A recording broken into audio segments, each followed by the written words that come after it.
નમસ્કાર, પારસ યાત્રા બ્લોગમાં આપનું સ્વાગત છે। આજે આપણે છીએ પાવાગઢમાં। પાવાગઢ એ મહાકાલી માતાની શક્તિપીઠનું એક નીચેનું બસ સ્ટેશન છે। આ બસ સ્ટેશનથી આપણે પાવાગઢ મહાકાલી માતાના દર્શને જવાનું હોય છે। પ્રાઇમરી આ બસ સ્ટેશને આવવું પડે છે। અહીંથી પછી ઉપર 6 કિલોમીટર દૂર માચી કરીને એક સ્થળ છે। એ જગ્યાએ બસ, ટેમ્પો કે ઓટો ગમે એ રીતે આપણે પહોંચવું પડે છે। માચીની ઉપર પછી આપણે ચડાણ કરવાનું હોય છે। આ માચી જવા માટેનો પ્રથમ પાવાગઢથી બસ માટેનો એન્ટ્રી ગેટ છે। બસ, ટેમ્પો કે કોઈ પણ પોતાના વ્હીકલ લઈને અહીંથી જવાય છે। પાવાગઢ આવવા માટે સૌપ્રથમ આપણે બરોડા સ્ટેશને આવવું પડે છે। ભારતના કોઈ પણ સ્થળેથી બરોડા માટેની ટ્રેન કનેક્ટિવિટી ખૂબ સારું છે, એટલે ગમે ત્યારે આપણને મળી શકે છે। અને બરોડા સ્ટેશને આવી ને ત્યાંથી લગભગ 50 કિલોમીટર દૂર આ પાવાગઢ સ્ટેશન આવેલું છે।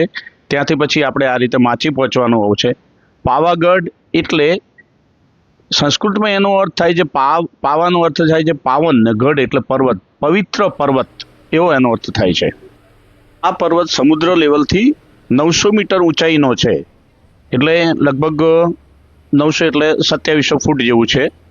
કોઈ પણ બસ, વ્હીકલ કે પોતાના સાધન લઈને આવીએ તો અહીંયા માચી સુધી આપણે ડ્રોપ કરવાનું રહે છે, ને અહીંથી પછી આપણે પદયાત્રા અથવા તો ઉડાન ખટોલા કે પછી રોપવેથી જવાનું હોય છે। આ માચીનો બેઝ કેમ્પ છે।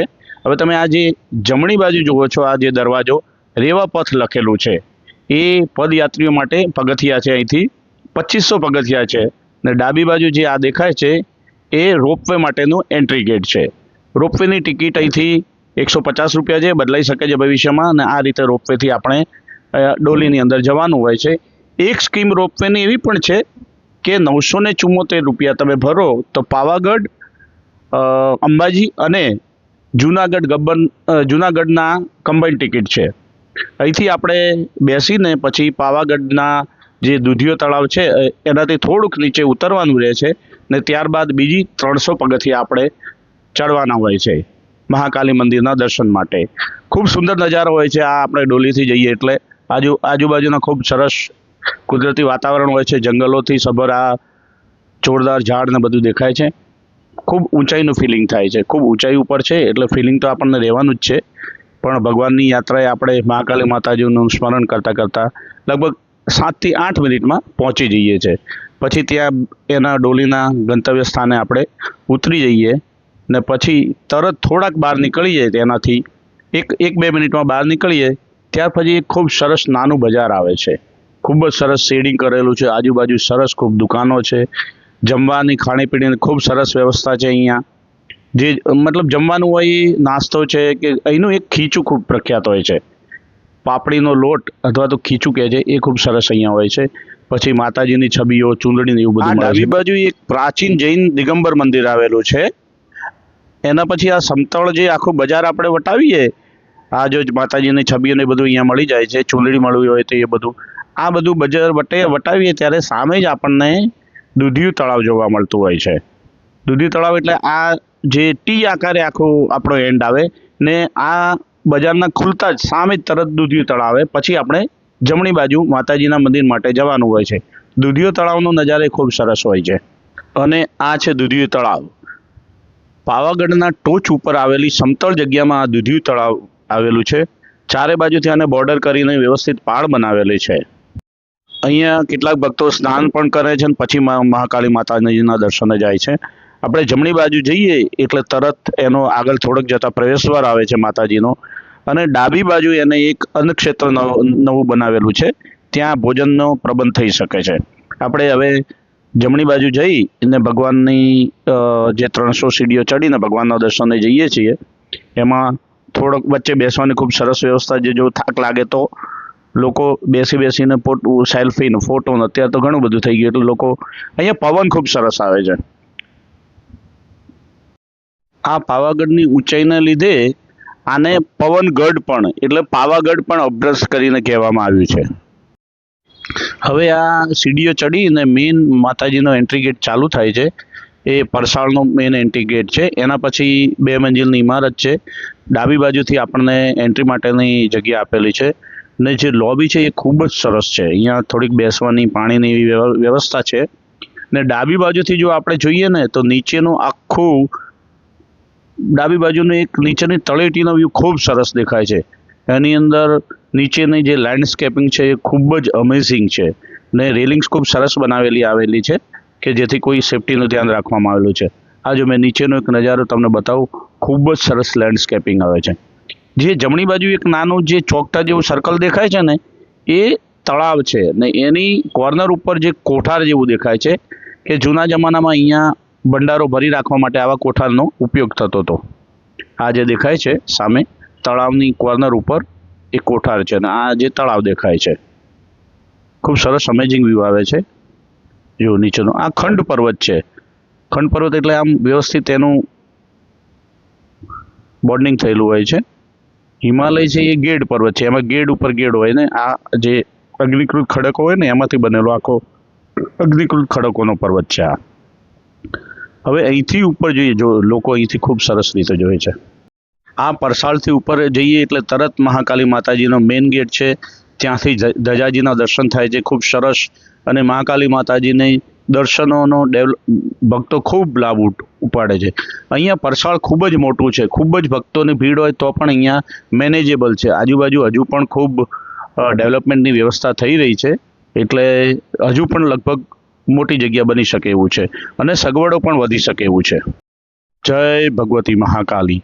પહેલાં આ મહાકાલી માતાજીના જે ફોટો અને મૂર્તિ છે એ બધાના ફોટા કે એવું પાડવામાં નહોતું આવતું, પણ અત્યારે ખૂબ સરસ રીતે તમને દર્શન કરાવી શકાય, ખૂબ સારી રીતે થઈ શકે એના માટે ફોટોગ્રાફીની છૂટ છે. એવો કોઈ પ્રતિબંધ છે નહીં અહીંયા આવે.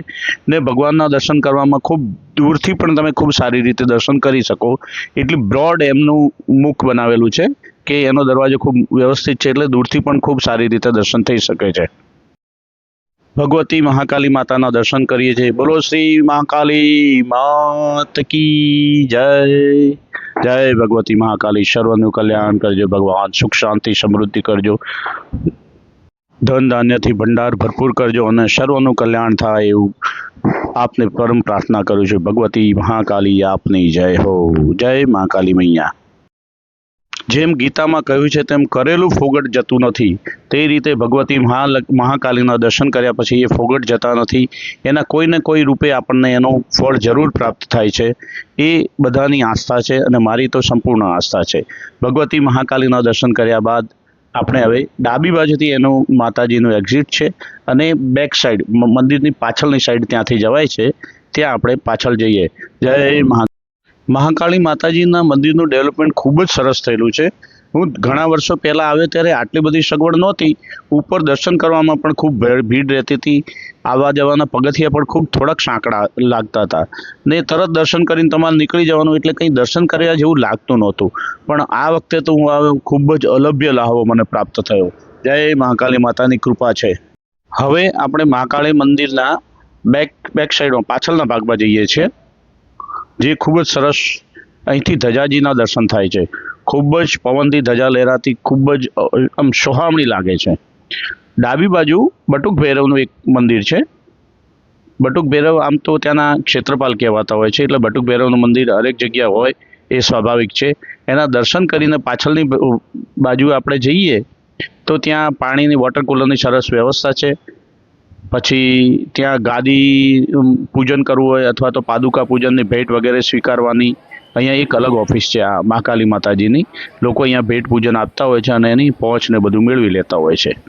ત્યારબાદ લોકો અહીંયા ખૂબ સારી રીતે ઉપરનું વાતાવરણનો અલભ્ય લાવો લેતા હોય છે. બાધા કરવાની હોય, કોઈને પણ બાધા માનેલી હોય તો પણ અહીંયા સગવડ થઈ જાય છે.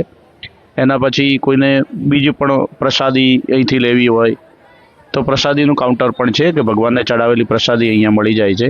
ત્યારબાદ લોકો અહીંયા 5-10 મિનિટ બેસે છે, ભગવાનના દર્શન કરે છે, ભગવાનની ધજાજીનું અત્યંત સોહામણું સ્વરૂપ જોવે છે અને પછી અહીંથી એક્ઝિટ કરે છે. એક્ઝિટ કર્યા બાદ સામે તમે જુઓ તો ત્યાં એક યજ્ઞશાળા બનાવેલી છે ટ્રસ્ટ દ્વારા. મહાકાલી માતાજી જે ટ્રસ્ટ બનાવેલું છે એનાથી એક યજ્ઞશાળા બનાવેલી છે ને ત્યાં લગભગ હવે કેટલી સંખ્યામાં એ લોકો આહુતિ આપવાના છે એ મને ખબર નથી, પણ ઓમ હ્રીમ ક્લીમ ચામુંડાએ વિચ્ચે સ્વાહા એ આખા નામની આહુતિઓ સતત ચાલુ રહે છે. અને જે પણ ભક્તો એનો લાવો લેવો હોય તો ત્યાં લગભગ 1 કલાકનો સમય નીકાળવો પડે છે, હવનમાં બેસવું પડે છે અને પછી એ હવનનો લાવો લઈને આહુતિઓ આપવાની હોય છે. એટલે એ ખૂબ જ સારું ભારતીય સંસ્કૃતિ અથવા હિન્દુ સંસ્કૃતિનું ખૂબ સરસ કાર્ય છે. સામે દેખાય છે એ હવનશાળા છે, યજ્ઞશાળા. તમે આ મંદિરનું ગેટ ઉતરી ને થોડાક નીચે જાઓ એટલે ડાબી બાજુથી એનો અલગ રસ્તો બને છે. એ વન વે છે કે જવા માટે ડાબી બાજુથી રસ્તો અને પછી આવવા માટે ત્યાંથી નીચે ઉતરી જવાય છે. અહીંથી આ જવાનો રસ્તો હું બતાવી રહ્યો છું, યજ્ઞશાળામાં જવા માટેનો રસ્તો. આ સીધી યજ્ઞશાળા દેખાય છે સામે. ખૂબ સરસ મોટું ભવન બનાવેલું છે યજ્ઞશાળાનું. વચ્ચે ખૂબ હોમ યજ્ઞ માટેનો યજ્ઞકુંડ બનાવેલો છે અને એક સાથે લગભગ અંદર 250 થી 300 માણસો બેસે એટલી સરસ વ્યવસ્થા છે. મેં પણ આમાં બેસીને ભગવાનની આહુતિનો લાભ લીધો હતો અને ખૂબ જ સારો મને મોકો મળ્યો હતો આના માટે. એ હું ભગવાનની પ્રાર્થના કરું છું, ભગવાનનો આભાર માનું છું. હિન્દુ ધર્મના રીતિ રિવાજ પ્રમાણે અહીંયા ચામડાની કોઈ વસ્તુ પહેરીને બેસવા દેવામાં આવતા નથી.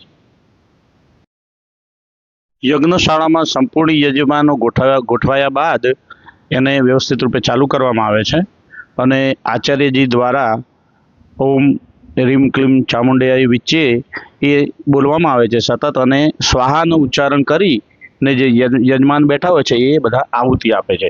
બેક સાઈડવાળા જે યજમાનો બેઠા હોય છે એમને 2 બાઉલ આપવામાં આવે છે. એકમાં હવન સામગ્રી ભરેલી હોય છે, તે સ્વાહાની ઉચ્ચારણ સાથે એક વ્હાઇટ કલરના બીજા બાઉલની અંદર એમણે મૂકવાનું હોય છે. આપણી અનામિકા અને મધ્યમા અને અંગૂઠો એ ત્રણેય ભેગા કરીને એનાથી ચપટી લઈને સીધા હાથે એને સ્વાહા કરીને હોમ આપવાનો હોય છે. એ એના રીતિ રિવાજ પ્રમાણે આપણને સમજાવવામાં આવે છે આચાર્યજી દ્વારા.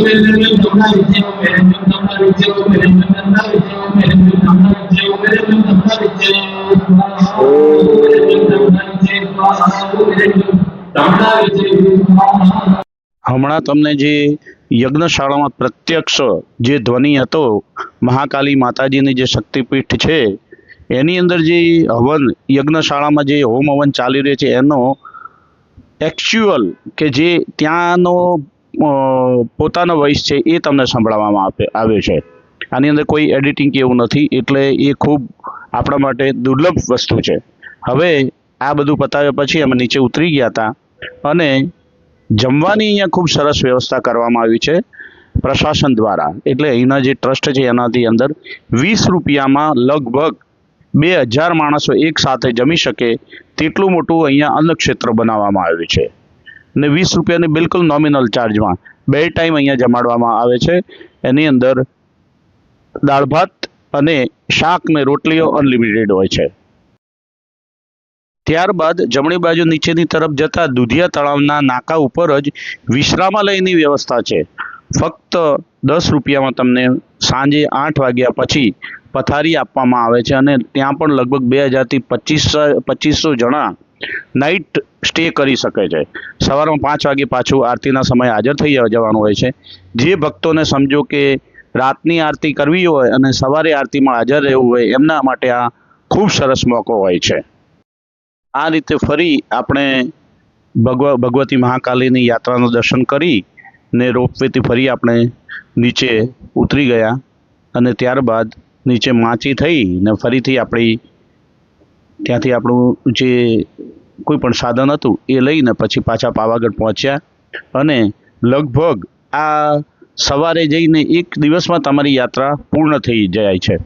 જો એની અંદર જો તમારે પદયાત્રા કરવી હોય તો પણ ખૂબ સરસ સ્કોપ હોય છે અને જો તમારે આ રોપવેથી જવું હોય તો પણ ખૂબ સરસ સ્કોપ હોય છે. રોપવેથી જાઓ તો લગભગ તમારે 1-1.5 કલાક લાઇનમાં ઊભા રહેવું પડે, જે એ વખતની ભીડ ઉપર આધારિત હોય છે.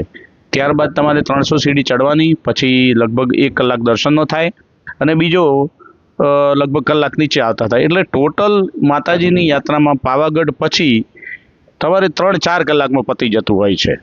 એટલે મહાકાલી માતાને દર્શન કરવા એ તમને વિનંતી કરું છું.